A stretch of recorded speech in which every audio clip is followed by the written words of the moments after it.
ẹ share live yìí sí gbogbo àgbáyé worldwide. Gbogbo ilé gbọ́ nǹkan tí president yìí sọ láàárọ̀ yìí.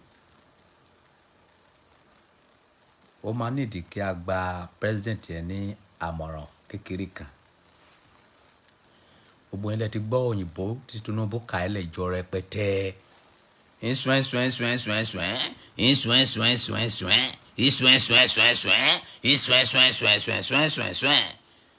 President ẹ fòyìnbó ilẹ̀, òyìnbó kọ́ la fẹ́ jẹ. Òyìnbó kọ́ ló bá àwa nísìn. A ò ní ìdí òyìnbó. Point. Òyìnbó lè fi bà Nàìjíríà jẹ́ débi tó wà yẹn.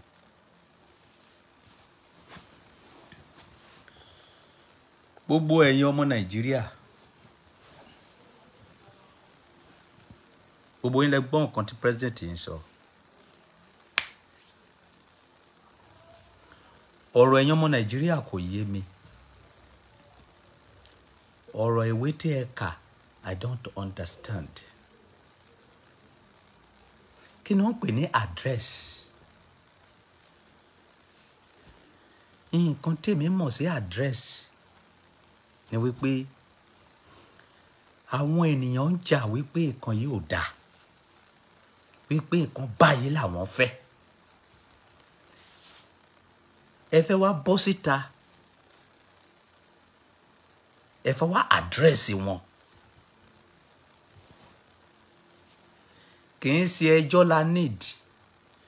Nǹkan tí àwa ń pè ní address ni wípé hello àyìn ará ìlú, a ti gbọ́ nǹkan tí ẹ sọ. Lónìí àbí lọ́la a máa dá epo padà sí 200 naira. Lónìí àbí lọ́la a máa ṣe iná. Lónìí àbí lọ́la a máa bẹ̀rẹ̀ sí ń ṣe róòdù yín. Lónìí àbí lọ́la a máa bẹ̀rẹ̀ sí ń fún àwọn ará ìlú ní 1 million naira. Nǹkan tèmi mọ̀ tó ń jẹ́ àdírẹ́sì nìyẹn. Gbogbo nǹkan tí president ń sọ lẹ́ni pátá ó sì ń campaign ni o. Bó ṣe campaign fún wa nígbà tó ń ṣe campaign, ó fi wá sí is coming, ó fi wá sí promises, ó sì ń promise yín ni o. Kò tí ì sọ fún yín pé òun fẹ́ ṣe kankan fún yín o. Ẹ̀yin blogger òfò, ẹ̀yin blogger dìdìrìn tẹ́ lọ ń gbé wípé subsidy kan ti gone. Tinubu sọ fún yín pé subsidy ti gone ni o. Kò sọ fún yín wípé òun máa san subsidy fún yín o. Ó sì ń promise yín ni o. Ó sì ń promise. There is difference between promise and I want to do this. Ó sì ń fi yín sórí hope. You are hoping. Kẹ́ máa hope ni o. Kò tí ì sọ pé òun fẹ́ ṣe o.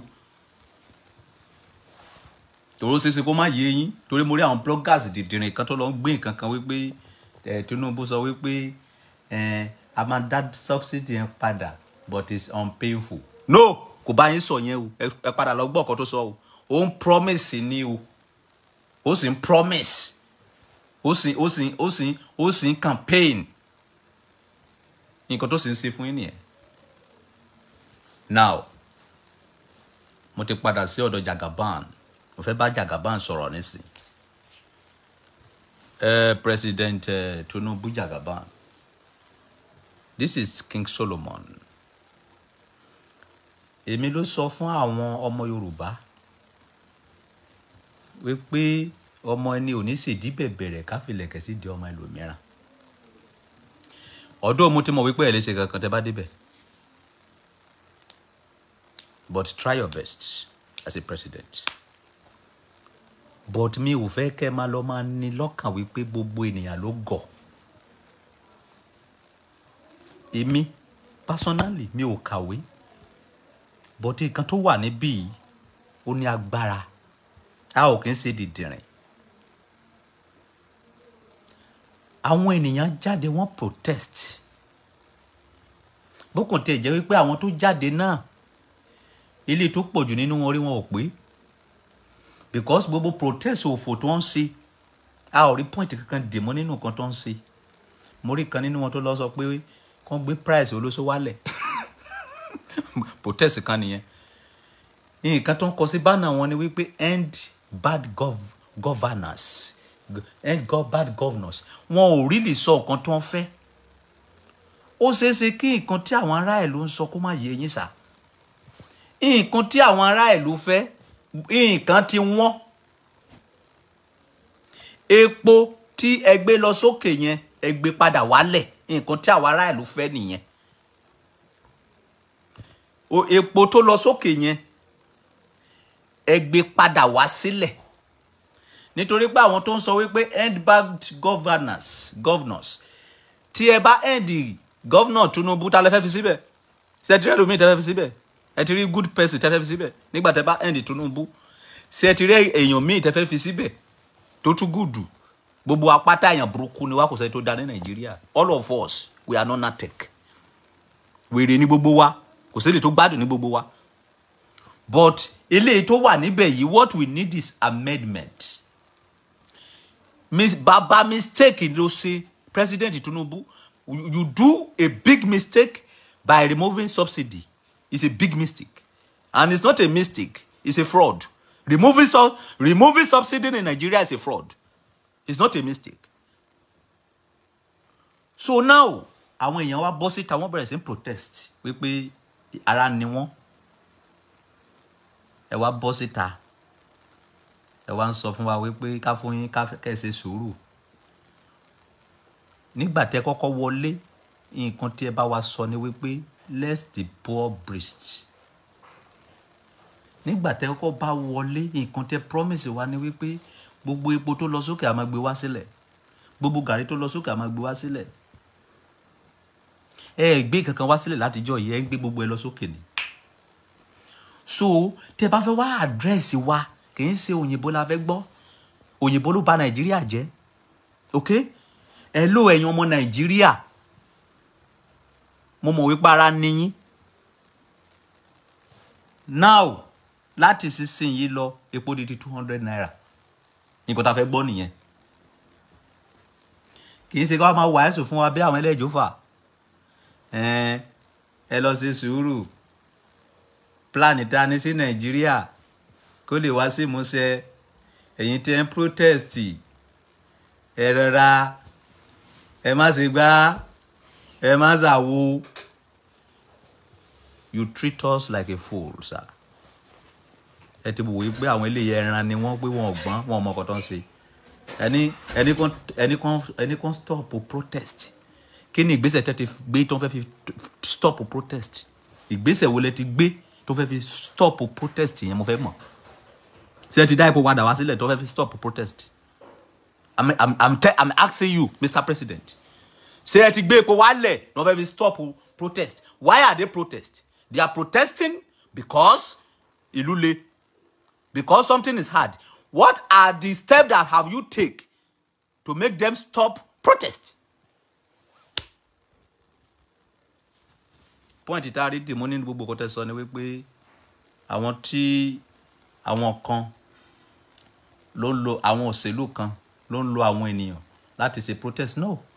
Gbogbo Nigeria ń bleed. Anybody ò lo anybody. Gbogbo Nigeria ń ké.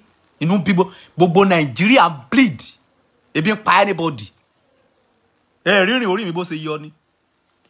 Kó tó di pé ẹ wọlé, ilé tó ní ọ̀dà ni mò ń gbé.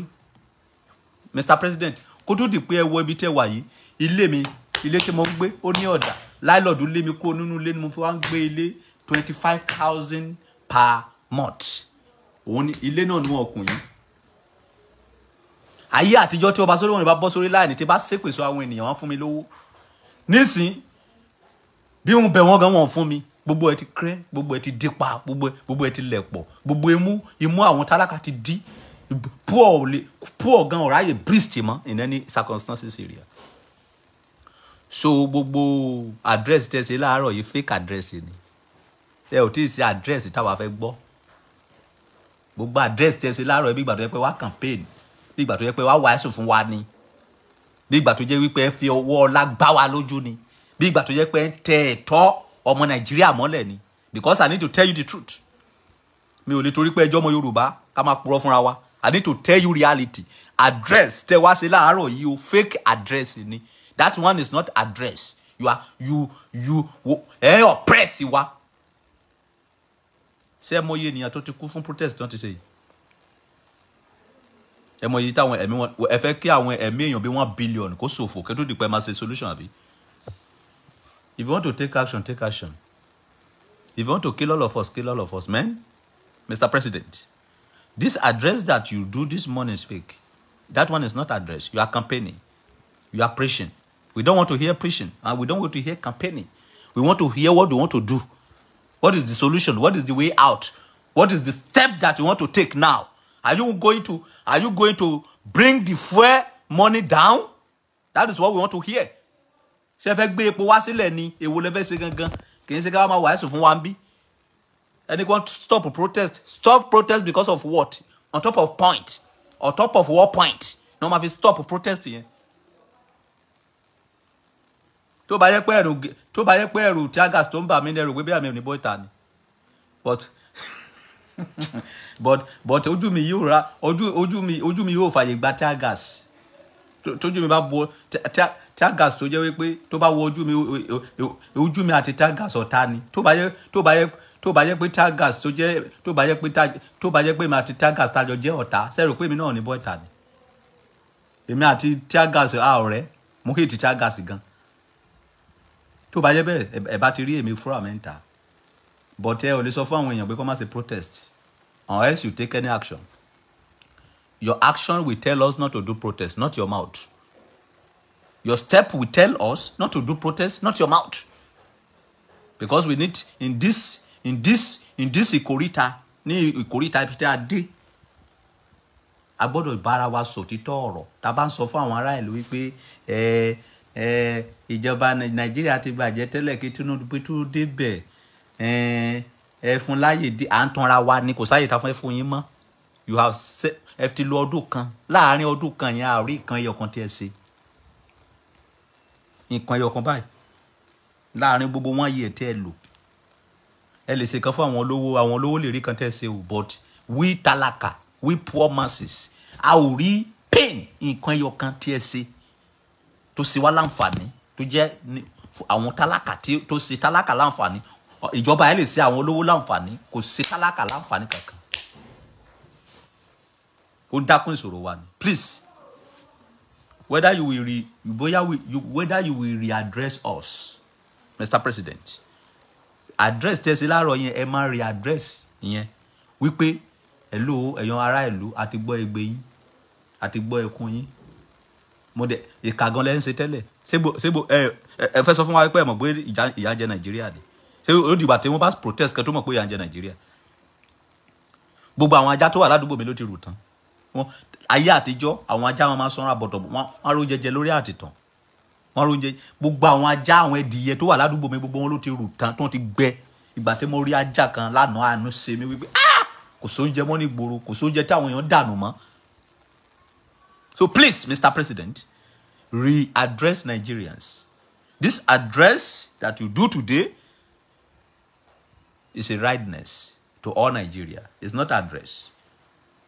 Ẹ halẹ̀ mọ́ àwọn ènìyàn wípé kó má ṣe protest wípé òfin máa wá àwọn kan rí ìhalẹ̀ ni. Okay? Sọ fún àwọn ọmọ Nàìjíríà wípé epo tó lọ sókè yẹn wípé kó gbé wálẹ̀ wípé epo yẹn o pé lọ́la o ó máa di 200 naira nǹkan tá a fẹ́ gbọ́ nìyẹn. Epo tí ẹ gbé lọ sókè subsidy tí ẹ yọ òun ló bà ayé Nàìjíríà jẹ́ òun ló fà tí gbogbo kan fi turn up round. Owó tí subsidy tẹ yọ náà àti ìmọ̀kọ́ tẹ́ fi ṣe. Àti owó tí AFCC gbà o àti owó tẹ́ yọ lórí subsidy o we don't see any benefit in it. So ẹ dá subsidy wa padà sáyé ẹ dá epo wa padà sí 190 150 ẹ jẹ́ ká máa rí epo 150. Tí wọ́n bá ṣe tepo president tó bá wá wọlé lẹ́yìn ẹ á wá ṣe títì president tó bá tó wọlé á wá ṣe iná. Ara ni ọmọ Nàìjíríà gan o ó ṣe kẹ́ máa mọ̀ people are crying people are suffering. Okay? Olówó kan láàrin òtòsí 1 million olóṣì ni o. You need to take action so that Nigeria can be a better place, can be a peaceful place. Gbogbo àwọn tó bínú ní northernite yẹn ìbínú elébi ò dá. Ẹ ò tí you never say anything. Ẹ má jẹ́ kí protest yẹn ẹ má jẹ́ kó kọjá bó ṣe wà yìí o. Àwọn nọ́ọ̀tì nìkan ló sì ń bínú o. Ọmọ Yorùbá ò tí ì bínú o. Ìgbò ò tí ì bínú o. Ìgalà ò tí ì bínú o. Ìjọ ò tí ì bínú o. Ìgèdè ò tí ì bínú o. Haúsá nìkan ló sì ń bínú o. Ẹ má bà Nàìjíríà jẹ́ fún wa. Do your best and leave the rest. When you want to talk to Nigeria, tell us the reality. Don't lie for us again. Má fi wá sí promise mọ́, má fi wá sí is coming mọ́. Okay, sọmọ kékeré. We are not a kid. Mr. President, we are not a kid. Okay, sọmọ kékeré. You have given us is coming. You are campaigning for us. You are preaching for us. We don't need preaching. We need action. Presently now, we need action. And the action is that fuel. We don't want that fuel in that price again. Because it's the fuel that is giving us problem in Nigeria now. It's the fuel that is giving us headache. Àwọn olóṣò gan ti increase owó òbò. Tí bá fẹ́ gbé hook up ń sìn. Ayé ìgbà kan tí bá gbé hook up 10,000 per night, 15,000 owó wọ́n jù nìyẹn. Torí mi ò kí ń lo condom, Mr. President. Tí bá fẹ́ gbé hook up nígbà kan 10 ni. Tó bá wọ́n ju àrírú ẹ̀rí. Ó wọ́n ju àrírú ẹ̀rí 15,000 torí pé mi ò kí ń lo condom. But nísìn mo fẹ́ gbé hook up lẹ́kọ̀ọ́. Wọ́n sọ fún mi pé 150 so time. Wọ́n ní mọ́jú is 250k. Tó bá wá jẹ́ pé àwọn local hook up 50,000 so time 100,000 daybreak. Ṣé wọ́n fẹ́ fi kan jẹ́ pa wá ni? Àròbòdó àròjẹjà àtòròbòdó. What type of knowledge is this? What irú ìgbésí ayé wo lélẹ́yìí? Èmi ò lè ṣe kí n má dóbò. That is my problem. Àbí kò yé yín? Orí mi tẹ́lẹ̀ pé ó pa yìí. Òbò ló pa kò sí kan mí. Mr. President, we need action. Not story. Not preaching. Not campaigning. What do you want to do? What is the step that you want to take now? And when you say it, take it immediately. Because the day you tell us that from today no subsiding, the action take immediately. You need to tell us today. Hello, sir, all Nigerians. Látòní lọ wọ́n bẹ̀rẹ̀ sí tepo ní 200 naira. Nǹkan tá fẹ́ gbọ́ nìyẹn. Kì í ṣe ìwà ẹ̀sùn. Gbogbo ìwà ẹ̀sùn tẹ̀sí pé kó má stop protest. Tó ń bá stop protest protest tó máa tún ṣe lẹ́yìn eléyìí àjò eléyìí tó ń ti ṣe tẹ́lẹ̀ lọ. Ṣé mọ̀ pé mo sọ vision fún yín fún gbogbo ẹ̀yin olówó tẹ́ wà ní Nàìjíríà ní 2022. 2022, 2023, 2024, 2025. Olówó tó wá bọ́ ẹ̀ta wọn máa sọ lóko pa. Wọn ò bí yín kú. Ebi ya wèrè gan. Ìbínú olówó dìdìrín wo ló ń bínú? Ìbínú wo olówó ló lè bí? Wọn ò bí ó mà ṣe o. Mr. President, mo fẹ́ pè yín sí àfiyèsí kan ṣẹṣẹ kẹ́ má mọ̀. Tí gbogbo ọlọ́pàá tó wà ní Aso Rock bá kó lẹ́yìn yín. Tí gbogbo sójà tó wà l'Aso Rock bá kó lẹ́yìn yín, kí lẹ lè dá sí? Èèyàn mélòó lẹ lè dá mọ́ ní Nàìjíríà yìí? Ènìyàn ló ń jẹ́ àwádé. Ọ̀pọ̀ ènìyàn ló ń jẹ́ àwádé. Tọ́lọ́run bá gbé yín sí position. Má rò pé bóyá ẹ jẹ́ nǹkan kan o. You are nothing. Àwọn tó yí ẹ ká láyé respect is not you. Ẹ ò lè dá nìkan rìn láàrin Nàìjíríà. Kọ́ mú single head tì yín. Àwọn ọlọ́pàá yín là ń respect. Àwọn ìbọn tó wà lọ́wọ́ yín ni àgbáyé respect, not you. Please, as a president, do the right thing at the right time before it will be too late.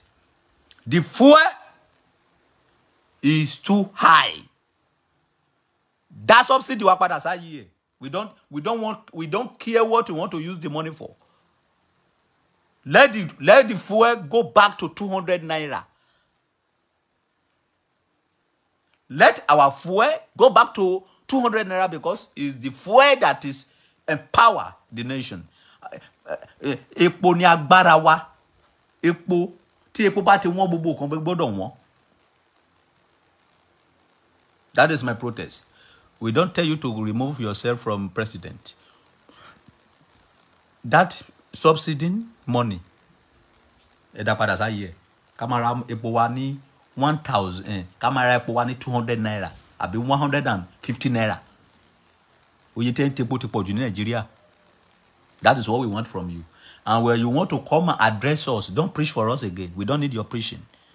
Don't campaign for us again. What we want to hear is action. As you come out from the day that they do negotiation for you, that subsidy have gone. You don't preach that day. Not preaching that day. Not too much English that day. Now, when you want to come and address us, come out and tell us.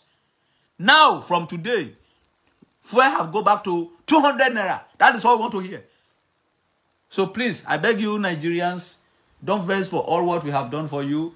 Now, fuel have go back to 200 naira. That is what we want to hear. And protest will stop. You don't need to preaching for us before that we should stop protest without take any action. Your action will stop protest. If you don't take any action, protest is continue. I come again. Your action will talk whether they will stop protesting or they will not stop it. Not your mouth. Your action. What is the action? By do what? By reduce the price of fuel. If you reduce price of fuel to 500 naira, we don't agree. If you reduce it to 300, we don't agree. Go, let the price go back before you enter the presidency. Oye ti an ra tele 180 something naira, boya 170 something naira la ra tele. Your action yen in kote say lo ma stop protest. Protest wọ́n sì ń ṣe yìí. Àwọn minority ló ń ṣe o. Èèyàn tí boy ta o. Let me tell you a vision. Ẹ jẹ́ kí tó fún yín ní vision mi lẹ́ni. There is a day, if you refuse to hear what I'm telling you now, ọjọ́ kan sì ń bọ̀. Àti sójà, àti ọlọ́pàá, àti navy, àti òṣìṣẹ́, àti tálákà, àti ọ̀tọ̀kùlú, ó máa ṣe protest. Ìgbà yẹn ń bọ̀. Protest eléyìí tí mo ń sọ yìí kò ní ṣe address. Ó máa ti kọjá. Because àwọn èèyàn ti gbọ́n. People wise every day. Ebi máa ń mú èèyàn gbọ́n ni.